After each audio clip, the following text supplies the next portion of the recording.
Coronel, voy a empezar con un tema de coyuntura, un tema del día. ¿Usted cómo ve estas decisiones que tomó en las últimas horas la Procuraduría Margarita Cabello de sancionar por 3 meses, suspender provisionalmente por 3 meses tanto al alcalde de Medellín, Daniel Quintero, pero también al alcalde de Ibagué, Andrés Fabián Hurtado, esto por esa presunta participación en política? Bueno, estas circunstancias indudablemente obedecen a esa polarización política que estamos viviendo en los últimos tiempos.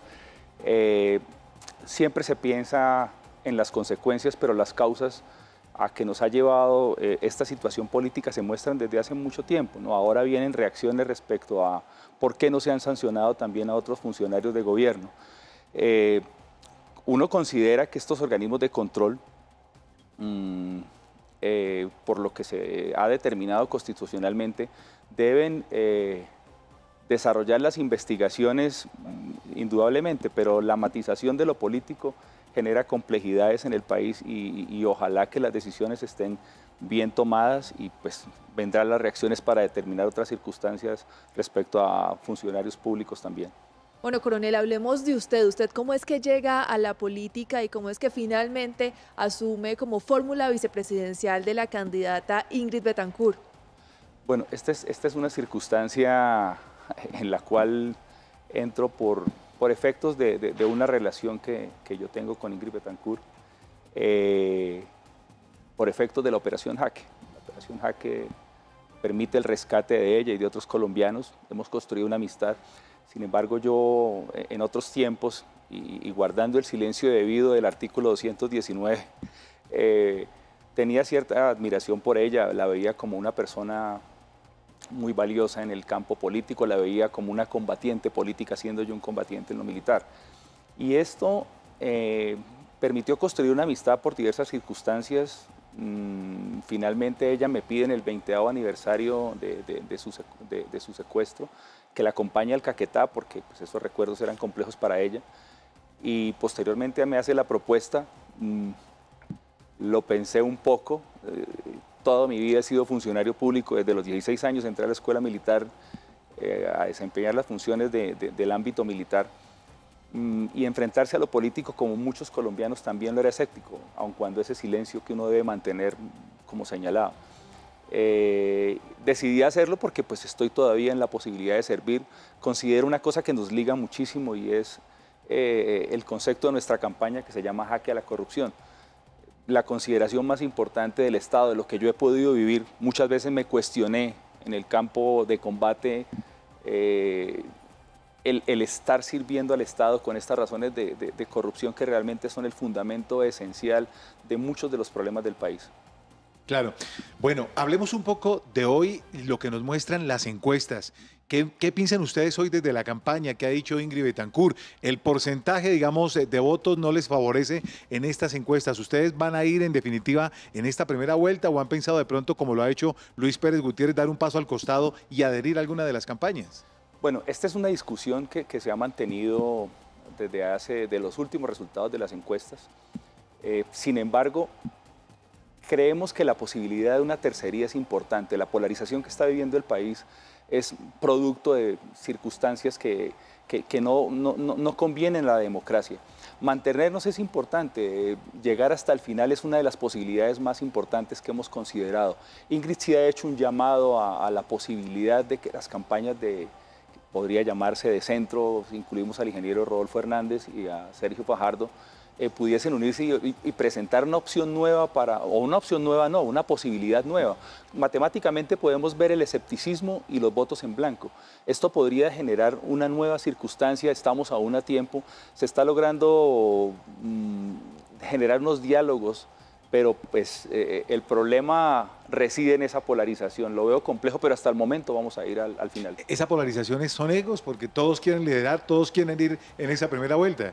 Pues imagínese usted que yo siendo soldado y entrando por primera vez a este escenario, me sorprendo que a veces las reglas de combate, como lo señalaba anteriormente, son más factibles en lo militar y aquí a veces se cometen perfidias en lo político, hablando del tema desde esa perspectiva. Sí, y en esa misma perspectiva, usted como estratega militar, ¿qué propondría para que poder lograr alinear todos esos frentes, todas esas fuerzas y poder ir unidos?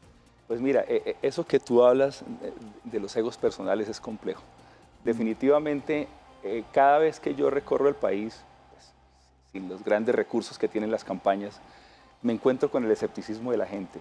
Y ese escepticismo me permitió hablar con un estratega político, un exmilitar que está en la campaña, estuvo en la campaña del presidente Biden en los Estados Unidos y decía que esta es la oportunidad más magnífica que puede tener el centro.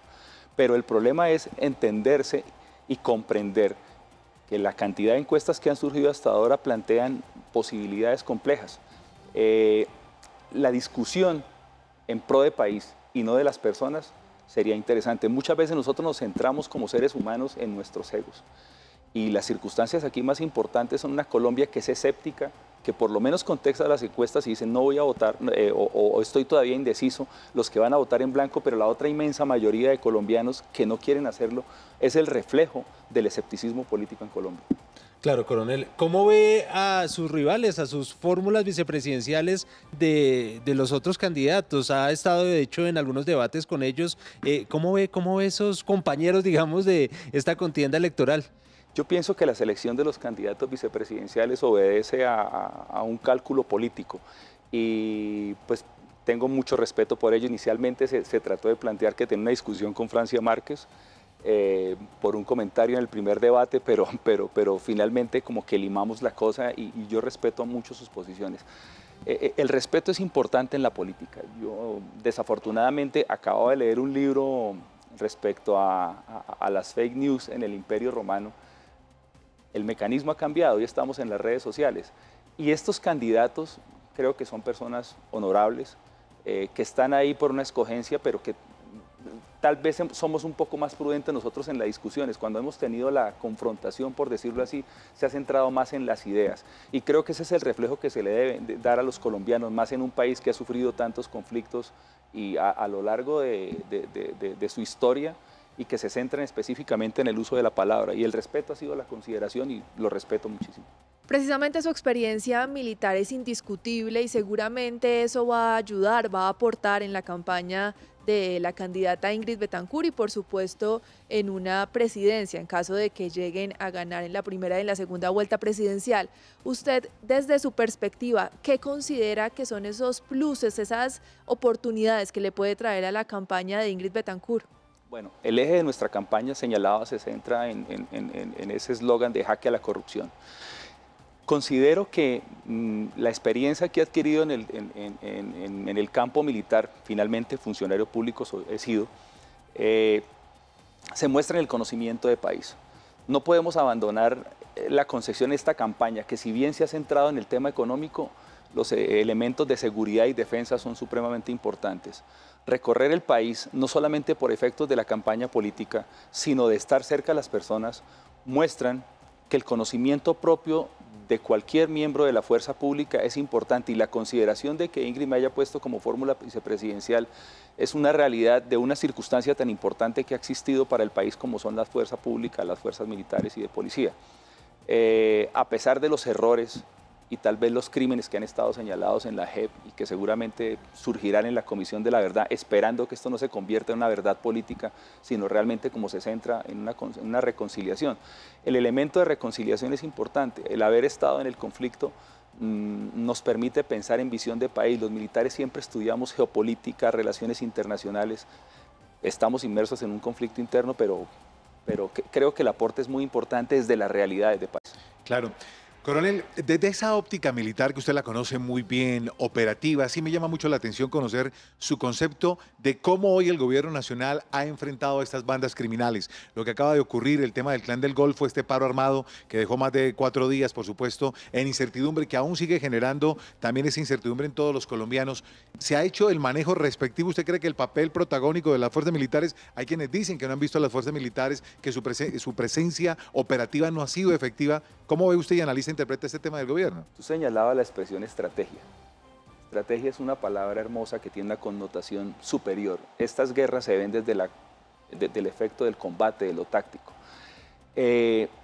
Considero que todavía estamos imbuidos en el tema de la reacción militar, de la reacción policial, pero no hemos entendido que los conflictos internos, asimétricos o híbridos, como se llaman hoy día, tienen una connotación diferente y no solamente es el uso de las armas.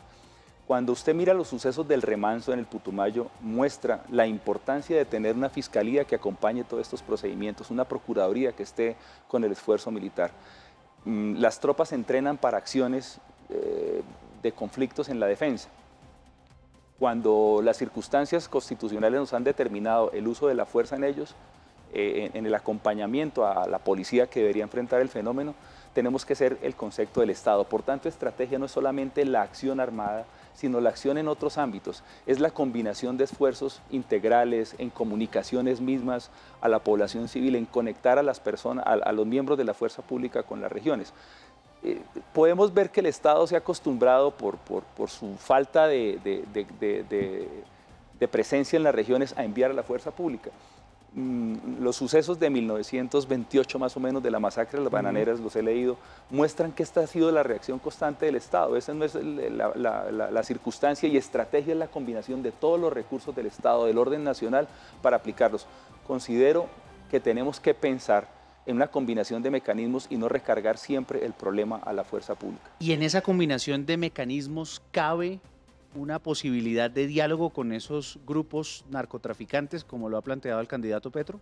¿O no necesariamente tiene que involucrarse en esa estrategia? Es que la estrategia es eso. La estrategia es una combinación de circunstancias. ¿Usted estaría de acuerdo con una negociación con los narcotraficantes? Mira, posterior a 1948, los conflictos de este orden que han aumentado en el mundo, las guerras de este tipo, siempre se generan en unas negociaciones, o tienen que terminar en unas negociaciones. Las negociaciones son el mecanismo, porque ya las guerras no son como en antaño, que era la destrucción total del adversario.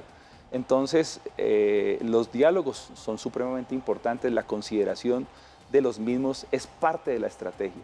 Si nosotros observamos, a pesar de los errores que tuvieron los acuerdos de paz con las FARC, sacar 6.000 combatientes del escenario armado es importante, pero las otras circunstancias siguen en pie, por tanto la estrategia se trata de... Pero quizás lo que los analistas han recalcado ahí, coronel Esparza, es que las FARC tenían un estatus político de alguna manera, sus fines, digamos, su inicio era político, pero el Clan del Golfo es una banda narcotraficante. Claro, sin duda alguna. ¿Cómo negocia uno con una banda así? Sin duda alguna, es la complejidad de la negociación, pero existe el sometimiento a la justicia.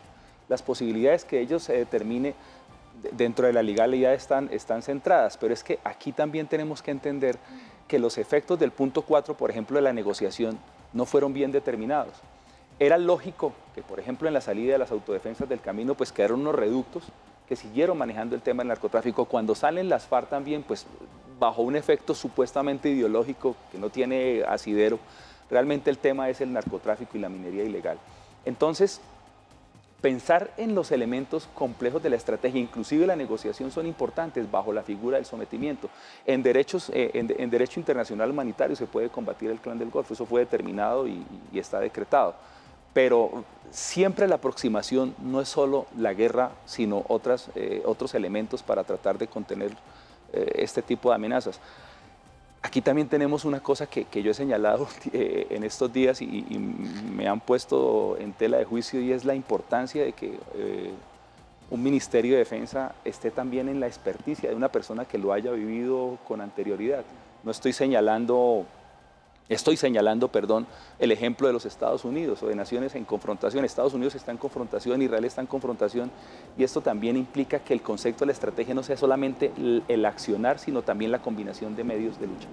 Claro, coronel, a propósito de este tema del narcotráfico, ¿ustedes estarían dispuestos en una eventual presidencia de cambiar ese modelo de lucha contra el narcotráfico? Es un modelo en el que llevamos prácticamente 60 años en el mundo, pero que ha dado muy pocos frutos. Tal vez hay alguna línea de parte de la campaña de Ingrid Betancourt en ese sentido. Aquí hay una discusión interna con Ingrid, pero es interesante lo que ella plantea. Ella habla de la despenalización del consumo.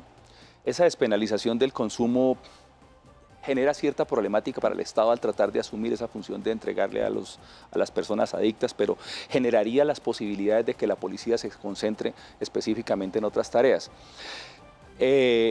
Hemos visto que el Estado ha sido desplazado por la fuerza de las acciones de los recursos del narcotráfico. Entonces, no solamente se puede centrar los Estados Unidos, el Partido Demócrata en poder, ha mostrado que se puede generar un nuevo desarrollo de la lucha contra el narcotráfico. El problema de la legalización de las drogas, como por ejemplo lo plantean otras campañas, es una complejidad absoluta porque estamos cada día más globalizados y es imposible pensar en que vamos a legalizar la droga. Debemos soportar en una campaña y decir una campaña por una promesa política, vamos a acabar con el narcotráfico, es demasiado avesado. O sea, una campaña que es tan corta de planeamiento requiere otros mecanismos. Aquí es donde sí se requiere un pacto nacional respecto a que todas las campañas hablemos directamente, no de efectos políticos electorales, sino generar una estrategia contra el narcotráfico. Coronel, usted mencionaba ahora los acuerdos de paz con las FARC. Dice que si bien sacaron a 6.000 hombres, al menos de las filas de este grupo armado, pues hay algunos errores. ¿Ustedes, en caso de llegar a la presidencia, modificarían algo de los acuerdos de paz? Y además, ¿cómo procederían a la implementación? La implementación, nosotros hicimos una negociación que finalmente está dentro de los designios del Estado, vinculamos a la comunidad internacional y la aplicación de los acuerdos tiene que desarrollarse. Sin embargo, esta implementación requiere, o lo hemos planteado en la campaña, que tiene que desarrollarse, pero tiene que haber unos mecanismos diferentes en el manejo, particularmente de ese punto 4 del narcotráfico. Hay algo que es importante que deben entender los colombianos respecto, por ejemplo, a la muerte de los líderes sociales. Cuando las FARC es una organización con un esquema de orden nacional, con un secretariado, con unas regiones de bloques, con unos frentes, por ejemplo, para asesinar, porque lo hacían, a una persona por sospecha de colaborar con la fuerza pública o porque estaba fuera de sus parámetros, había un control de los asesinatos. Esto es un poco complejo decirlo. Hoy en día nos enfrentamos a grupos que están bandolerizados. Asistimos a los tiempos de los años 50, esa violencia de los 50 en cual los grupos se enfrentaban entre ellos mismos. Hoy en día estamos viendo esas mismas circunstancias, pero la acción del Estado tiene que estar acompañada siempre del elemento de la fuerza, de organismos como la Fiscalía. Los altos niveles de impunidad muestran que realmente se requiere aquí acciones en justicia, no se le puede dejar la tarea solamente a la fuerza pública, es una acción, como lo señalaba, una estrategia mancomunada. Claro. Coronel, esta pregunta no se la quiero hacer como fórmula vicepresidencial de Ingrid, sino como hombre que ha estado en ese mundo militar. ¿Los militares de nuestro país, las fuerzas militares de Colombia, están preparadas para un gobierno de izquierda? Bueno, el primer elemento de la democracia determina que la elección del pueblo es lo más importante. Lo que pasa es que también las campañas en medio de su polarización no han sabido manejar el tema de la fuerza pública.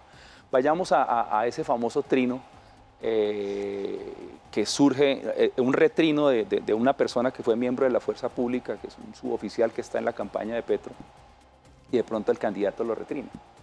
Yo he hablado con miembros de organismos internacionales con los que he tratado por mis actividades en el ejército y señalan la gran ignorancia, es la palabra que cabe, de las campañas respecto al tema militar. Es bien cierto que hoy en día el escenario es económico después de la pandemia. Es bien cierto que la recesión económica mundial plantea la importancia del tema, pero desde 1854 más o menos hemos vivido 9 o 10 conflictos en los cuales se ha polarizado el país y se ha tratado de tocar a la fuerza pública. La fuerza pública tiene una función constitucional, como bien se señala, y a veces el desborde de las apreciaciones de apoyos o acercamientos a la fuerza pública la pueden contaminar. Es claro que salimos de una guerra fría que se terminó. Hoy se habla del concepto de enemigo interno todavía. En la fuerza pública, recientemente salí de ella, ese concepto ha evolucionado mucho. Indudablemente se aceptará, pero es que no se puede tocar a la fuerza pública. Realmente es la fuerza del Estado en armas que no puede ser tocada bajo ninguna manera política. Una cosa es las discusiones que estamos viviendo, como señalábamos con lo del alcalde de Medellín, que pues finalmente son temas de palabras y de heridas, pero lo otro es tocar el elemento de la fuerza pública. Yo creo que la fuerza pública está preparada, tiene que darse un manejo sí muy inteligente. La campaña de Petro tiene mucha ignorancia respecto a lo que es la fuerza pública. De allí, de muchos de sus políticos han salido los principales ataques. No se puede negar que la fuerza pública, insisto, ha cometido errores y crímenes, pero las circunstancias de entender este proceso de paz, desde verdad, justicia, reparación, garantía, no repetición, se centra en las víctimas, pero se nos olvida un componente, la reconciliación. y a eso no se le está apostando. Se está estigmatizando y polarizando más. Sí, precisamente los militares en uso de buen retiro, que dicen que están activos todavía y lo son, le expresaron su apoyo a la campaña de Federico Gutiérrez. Algunos suboficiales están expresándole su apoyo al candidato Petro. Pero usted, que vivió y que estuvo en las altas esferas de las fuerzas militares, no goza de ese respaldo. ¿Por qué? No te entiendo, o sea, que no gozo del respaldo respecto a esas posiciones. Bueno, posiciones. Claro, ya te entiendo. De los militares y de sus familias que están No, yo retiro y sus familias. Yo creo que aquí el tema ha sido una campaña de odio y de miedo, ¿no? Por las dos partes.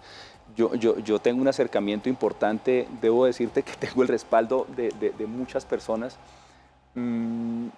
pero es tanta la polarización que se ha reflejado en ello que pues la gente está usando el tema del voto útil. El voto útil es el que está haciendo carrera. Inclusive en mi misma familia, no voy a decir hacia qué tendencia van algunos, hay de los dos lados, pero me dicen lo queremos mucho, pero yo no voy a votar mi voto. Es una circunstancia muy compleja la que está viviendo el país. La importancia de una tercera opción es coyuntural, es importante. Sin embargo, en América Latina particularmente, saltamos de punta a punta, de los dos extremos. Cuando uno mira los efectos de las campañas de centro en el país, en Latinoamérica, siempre ha existido la tendencia, estos dos tipos de tendencias. No hay una madurez respecto a ello. En el proceso de paz, yo tuve que participar tangencialmente y recuerdo cuando un funcionario de Noruega me decía: ustedes, los miembros de las FARC creen que nosotros somos socialistas, pero no entienden que aquí vivimos en un mundo capitalista y que nuestro concepto de socialdemocracia es totalmente diferente al de ustedes. Pero considero que hay apoyo, pero existe el miedo, ¿no? Yo tengo un acercamiento muy importante con muchos de los miembros.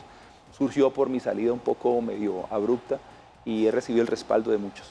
Pues, Coronel Esparza, le queremos agradecer por habernos acompañado esta mañana aquí en Señal de la Mañana. Lastimosamente se nos agota el tiempo, pero pues mucha suerte en lo que queda de la campaña de aquí el 29 de mayo. Mil gracias por la invitación, y a los colombianos señalarles que pensar en una tercera opción es supremamente importante en medio de la polarización, en medio de las heridas que se causan en otra campaña. Muchísimas gracias y bueno.